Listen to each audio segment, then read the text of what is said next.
ಅಷ್ಟೊಂದೆಲ್ಲ ಭಾವನೆ ಇಟ್ಕೊಂಡು ನಮ್ಮಿಬ್ಬರನ್ನು ನಗ್ನಗ್ತಾ ಮಾತಾಡಿಸ್ಕೊಂಡು ಮನ್ಸಲ್ಲೇ ಕೊರಗ್ತಿದ್ಯಲ್ಲ, ಯಾಕೆ ಭೂಮಿ? ಒಂದು ದಿನಾನು ನನಗ್ ಅರ್ಥನೇ ಆಗಿಲ್ವಲ್ಲ. ನೀನ್ ಅನುಭವಿಸ್ತಿದ್ದ ನೋವು ನನಗ್ ಕಾಣಿಸ್ಲೇ ಇಲ್ಲ. ಇದನ್ನೆಲ್ಲ ತಡ್ಕೊಂಡು ನಮ್ ಕಣ್ಣೆದ್ರಿಗೆ ನಗ್ನಗ್ತಾ ಹೆಂಗ್ ಓಡಾಡ್ಕೊಂಡಿದ್ದೆ. ಯಾಕೆ ಭೂಮಿ ಹೀಗ್ ಮಾಡ್ದೆ? ಯಾಕೆ ಏನೂ ಹೇಳಿಲ್ಲ ನಂಗೆ? ಇಷ್ಟಕ್ಕೂ ನಾನ್ ಯಾರು ನಿಂಗೆ? ಹೇಳು ಭೂಮಿ, ನಾನ್ ಯಾರು?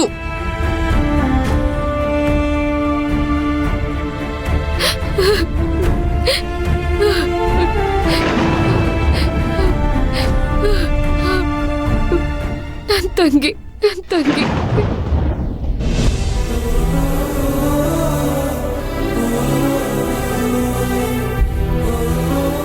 ಸಂಬಂಧಗಳನ್ನ ಬಿಟ್ಟು ಬಂದ್ ನೀವ್ ನನಗೆ ಅಕ್ಕನ ಸ್ಥಾನನ ಕೊಟ್ರಿ. ಸುರ್ಬಿ, ನಿನಗ್ ನೆನ್ಪಿದ್ಯೋ ಇಲ್ವೋ, ಇದೇ ಪರವಾಗಿ ಸೂರ್ಯ ಅವ್ರ ಹತ್ರ ನನ್ ಪ್ರೀತಿ ವಿಷಯನ ಹೇಳ್ಕೋಬೇಕು ಅಂತ ನೀನನ್ನ ಕೇಳ್ಕೊಂಡೆ. ಆ ಕ್ಷಣ ನನಗೆ ನನ್ ಪ್ರೀತಿಗಿಂತ ನೀನ್ ಅಕ್ಕರೆಯಿಂದ ಕೊಟ್ಟ ನಿನ್ ಸಂಬಂಧನೇ ದೊಡ್ಡದಾಯ್ತು.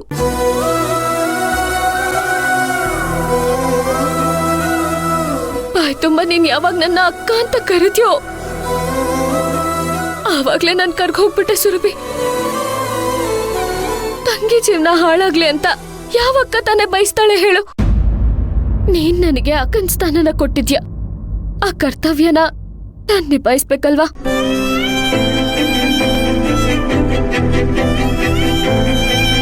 ಕಳ್ಕೊಳ್ಳೋಕೆ ನಾನ್ ಪಡ್ಕೊಂಡಿದ್ದಾದ್ರೂ ಏನ್ ಹೇಳು?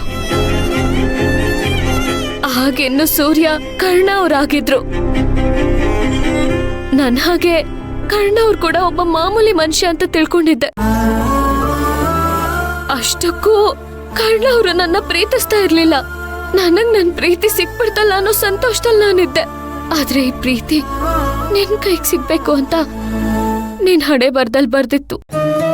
ಅದು ನಿನ್ ಪಾಲಾಯ್ತಷ್ಟೇ ಸುರ್ಬಿ.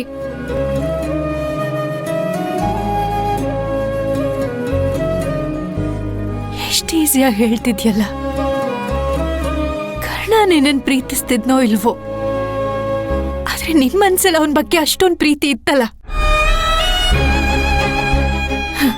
ನಿಜ ಹೇಳ್ತೀನಿ ಭೂಮಿ, ಅಕಸ್ಮಾತ್ ನಾನ್ ನಿನ್ ಜಾಗದಲ್ಲಿದ್ದಿದ್ರೆ ನನ್ ಪ್ರೀತಿನ ಹೇಳ್ಕೊಳ್ದೆ ಯಾರಿಗೋಸ್ಕರನೋ ಅದನ್ನ ಮನ್ಸಲ್ಲೇ ನುಂಗ್ಕೊಳ್ತಿರ್ಲಿಲ್ಲ. ನಿಜವಾಗ್ಲೂ ನೀನ್ ಗ್ರೇಟ್ ಭೂಮಿ. ಸೂರ್ಯ ಯಾಕೆ ನಿನ್ನ ಪ್ರತಿ ವಿಷಯಕ್ಕೂ ಹೊಗಳ್ತಾನೆ ಅಂತ ನಂಗೆ ಈಗ ಅರ್ಥ ಆಗ್ತದೆ. ಪ್ರತ್ಯಕ್ಷವಾಗೋ ಪರೋಕ್ಷವಾಗೋ ನಿನ್ ಮನ್ಸು ಮುರಿದಿದ್ದಕ್ಕೆ ನಾನು ಕಾರಣ ಆಗ್ಬಿಟ್ಟೆ. ನನ್ ಕ್ಷಮಿಸ್ತೀಯ ಭೂಮಿ? ಅಶೋ ಅಮ್ಮರೇ, ನೀವ್ಯಾ ಕೈ ಮುಗಿತಾ ಇದ್ದೀರಾ? ದಯವಿಟ್ಟು ಕೈ ಕೆಳಗಿಳಿಸಿ. ಭೂಮಿ ತಾಯಿ ನಾವು ಕಾಲಲ್ಲಿ ತುಳಿದ್ರೂ ನಮ್ಗನ್ನ ಕೊಡ್ತಾಳೆ. ಹಾಗೆ ನೀನು ವಿಷ ನುಂಗಿ ಬರೀ ಪ್ರೀತಿ ಕೊಡ್ತೀಯ. ನೀನ್ ನಮ್ಮ ಮನೆಯವ್ರಿಗೆ ನನಗೆ ತೋರಿಸಿರೋ ಪ್ರೀತಿ ಋಣನ ಹೆಂಗ್ ತೀರಿಸ್ಲಿ ಭೂಮಿ? ಹಾಗೆಲ್ಲ ಹೇಳ್ಬಿಡಿ ಅಮ್ಮೋರೆ. ಪ್ರತಿ ಹಗಳಲ್ಲೂ ಹೇಗ್ ತಿನ್ನೋರ್ ಹೆಸರು ಬರ್ತಿರುತ್ತೋ, ಹುಟ್ಟೋ ಪ್ರತಿ ಪ್ರೀತಿಯಲ್ಲೂ ಪಡ್ಕೊಳ್ಳೋರ್ ಹೆಸರು ಬರ್ತಿರುತ್ತೆ. ಮದ್ವೆ ಅನ್ನೋದು ಜನ್ಮ ಜನ್ಮಾಂತರದ ಸಂಬಂಧ.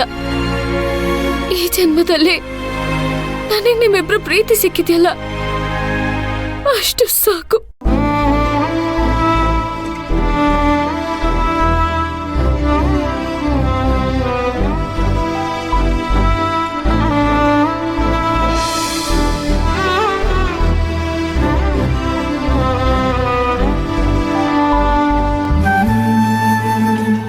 ನೀನು ಸೂರ್ಯನ ಹತ್ರ ನನ್ನ ಪರವಾಗಿ ಹೋಗಿ ನನ್ನ ಪ್ರೀತಿ ವಿಚಾರನ ಅವನ ಹತ್ರ ಹೇಳಬೇಕು. ನೀನು ಸುರ್ಭೇನೆ ಮದುವೆ ಆಗಬೇಕು ಅಂತ ಸೂರ್ಯನ ಮನಸ್ಸು ಮುಟ್ಟೋ ಹಾಗೆ ಹೇಳಬೇಕು.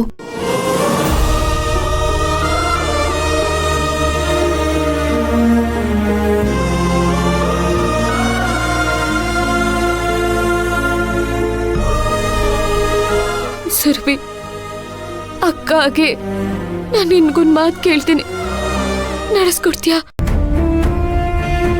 ಯಾವುದೇ ಕಾರಣಕ್ಕೂ ಈ ವಿಷಯ ನಿನ್ ಕೊನೆ ಉಸಿರಿರೋವರೆಗೂ ಯಾರಿಗೂ ಹೇಳಲ್ಲ ಅಂತ ನನಗ್ ಮಾತು ಕೊಡ್ತೀಯಾ?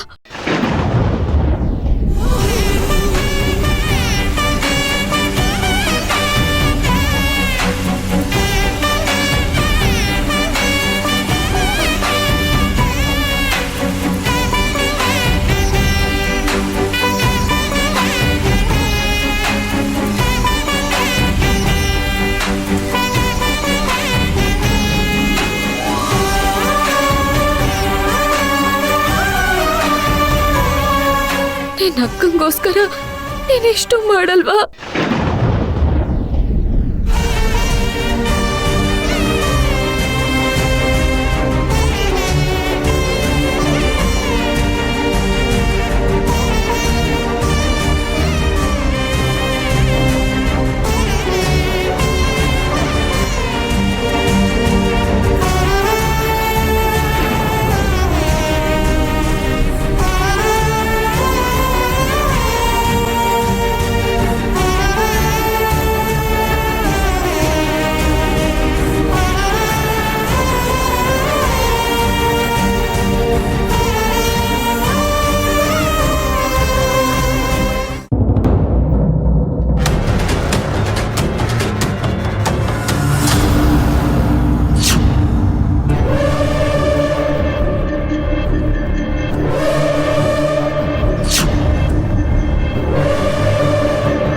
ಯಪ್ಪ, ಸಿಕ್ಬಿಡ್ತು ನನ್ನ ಪುಣ್ಯ. ಇದ್ಯಾ ಹೊಸ ನಂಬರು? ಹಲೋ ಹಲೋ ಸಂಜು, ನಾನ್ ಕಣೋ ನಿನ್ನ ಅಜ್ಜಿ. ಅಜ್ಜಿ, ಹೇಗಿದ್ಯಪ್ಪ? ಅಜ್ಜಿ ಅಜ್ಜಿ